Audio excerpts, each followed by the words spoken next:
It was like a huge Paltalk tragedy that happened over the course of vacation. Just like unbelievable. Yeah, what was that about? This is just part of what, like, when you do a show like this and the audience is so interactive and we have, I don't know if you want to call it a relationship, but it's closer than any other radio show has with their audience. We get on these things like Paltalk, video conferencing, MySpace, things like that, where, I'll pop on Paltalk and have a camera in front of my face at my house, just drinking, having fun, watching other people do things. Then you find out that a couple of people died, or one person at least. That's the last I heard. Oh, no, two. They both wound up dying. That's what I heard, yeah. And there is a relationship, by the way, because in those Paltalk rooms, you go in there a lot. I'm in there sometimes, talking to people. I mean, we know these people, like the fans of the show. We're not. I mean, anyone fans of the show know that this is we're very approachable people. Yeah. But, wait a couple of years and then we'll just spit on you when you walk by. The more marks, the less you talk to us. Right. Apparently, a couple had met on Paltalk, and were together for a couple of months, and things kind of went awry, and the guy flipped out when tell the whole story, breaking up. Because the Paltalkers were getting together for a softball game. It was Boston versus New York. Like we said earlier, this whole Opie and Anthony thing is becoming like a lifestyle. Like after the show, we end the radio show, but the experience doesn't end. Yeah, they keep doing things. They all hook up. Then they had a softball game going on. They plan events all the time. Yeah. Had a softball game going on between Boston and New York. Halfway between, right? Like in upstate New York, Westchester or something like that? Yeah. And there was a party, and the girl was there and the guy was there, and they were having problems. And the guy asked the girl to step outside, and when she did, he shot her, and then shot himself. And they both, they both died. Yeah. Someone had said, like, I didn't know them, except by a quick hi in the room. I remembered her name, though, because...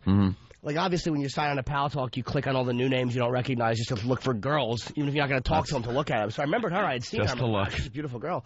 And his name I recognized. And he had brought, a gun up from wherever he was from in Jersey. So there was, something going on with that guy where he was planning on doing something. Yeah. And they weren't even together that long. I mean, it's never excusable, but it's like if someone's together for 10 years, all right, well, whatever. But you understand where there's, something built up. But after a few months... It's just odd, though, when something like that happens and...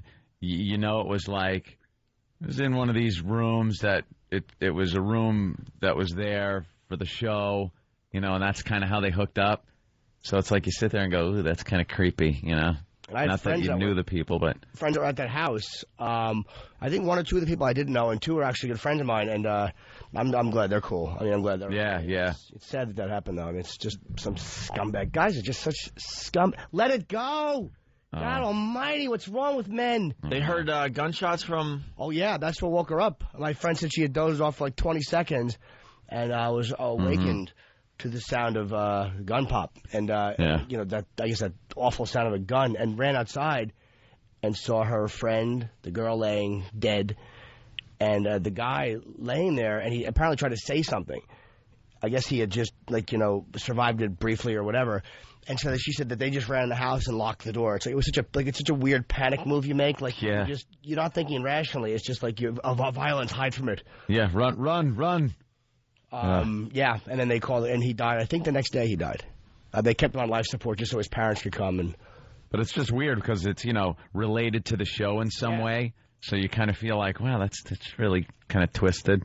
Yeah, creepy. You in a weird even though you don't know them well, Yeah, that it's some type of tie-in to your life and what you do. They listen to you on a daily basis. They listen to what we were saying on the air and things like that. So it's like, ugh, kind of creepy. But Jesus, just to know, guys. Some guy is that obsessed with a girl. I don't get it, man. I want to put it in profound perspective. There are plenty of other fish in the sea.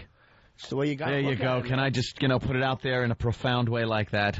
Made that up myself. Well, it's good. I mean, I don't understand the relevance of a relationship ending to other fish in the sea. Colin Quinn screened me one time because he was having talk about his breakup.